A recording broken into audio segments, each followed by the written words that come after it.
കാഴ്ചയിൽ വശീകരിക്കുമെങ്കിലും ഇരുട്ടിന്റെ കാളിമ പടരുമ്പോൾ ഭയവും കൂടെ വരും.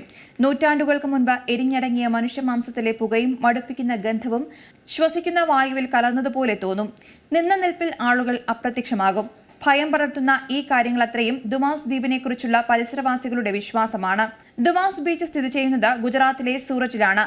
പ്രേതബാധയുണ്ടെന്ന് ജനങ്ങൾ വിശ്വസിക്കുന്നുണ്ടെങ്കിലും ഇവിടെ എത്തുന്ന സഞ്ചാരികളുടെ എണ്ണത്തിൽ യാതൊരു വിധത്തിലുള്ള കുറവുമില്ല.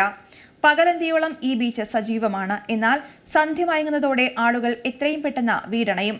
മനോഹരമായ കടൽക്കാഴ്ചകളും മറ്റെങ്ങും കാണാത്ത കറുത്ത മണൽത്തരികളും കാലിലൂടെ തൊട്ടുതലോടി പോകുന്ന തിരകളും രുചികരമായ ഭക്ഷണം വിളമ്പുന്ന കടൽക്കരയിലെ തട്ടുകളുമൊക്കെ ലക്ഷക്കണക്കിന് സഞ്ചാരികളെയാണ് ഈ തീരത്തേക്ക് ആകർഷിക്കുന്നത്. പകലിൽ കണ്ട കടലിന്റെ സൗന്ദര്യം രാത്രിയിലും ആസ്വദിക്കാമെന്ന് വിചാരിച്ച് കടൽ തീരത്തിരുന്നാൽ സൂര്യാസ്തമയത്തോടെ സ്ഥിതിഗതികൾ പാടെ മാറും.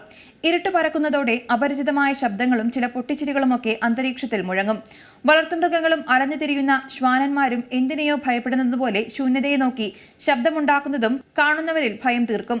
കാര്യങ്ങൾ എന്തുതന്നെയായാലും ഈ തീരവും തിരകളും എന്തെല്ലാമോ നിഗൂഢതകളും വിപരീത രീതിയിലുള്ള ഊർജ്ജവും പ്രസരിപ്പിക്കുന്നുണ്ടെന്നത് സത്യമാണ്.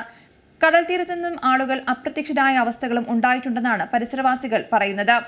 വർഷങ്ങൾക്ക് മുൻപ് ഈ ബീച്ചും പരിസരവും ശ്മശാന ഭൂമിയായിരുന്നുവെന്നും ശവദാഹങ്ങൾ നടത്തിയാണ് മണൽ കറുപ്പ് നിറമായതെന്നുമാണ് ഇവിടെയുള്ളവർ വിശ്വസിക്കുന്നത്. അതുമാത്രമല്ല, അക്കാലങ്ങളിൽ മരണപ്പെട്ടവരുടെ ആത്മാക്കളാണ് രാത്രികാലങ്ങളിൽ കടൽക്കരയിലൂടെ ഗതി കിട്ടാതെ അലയുന്നതെന്നും വിശ്വസിക്കുന്ന നിരവധി പേർ ഇവിടെയുണ്ട്. ആത്മാക്കളുടെ കരച്ചിലും ചിരിയുമെല്ലാമാണ് രാത്രികളിൽ ഇവിടെ മുഴുവൻ പ്രതിധ്വനികളായി മുഴങ്ങുന്നതെന്നും ദുമാസ് ബീച്ചിനടുത്ത് താമസിക്കുന്നവർ പറയുന്നു.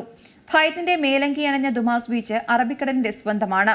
സൂറത്തിൽ നിന്ന് 21 കിലോമീറ്റർ ദൂരമുണ്ട് ആത്മാക്കൾ ഉറങ്ങുന്ന ഈ ബീച്ചിലേക്ക് എത്താൻ. ഏറ്റവും പുതിയ വാർത്തകളും വിശേഷങ്ങളും വിരൽത്തുമ്പിലറിയാൻ സീ മലയാളം ന്യൂസ് എല്ലാ ഡിജിറ്റൽ പ്ലാറ്റ്ഫോമുകളിലും ലഭ്യം.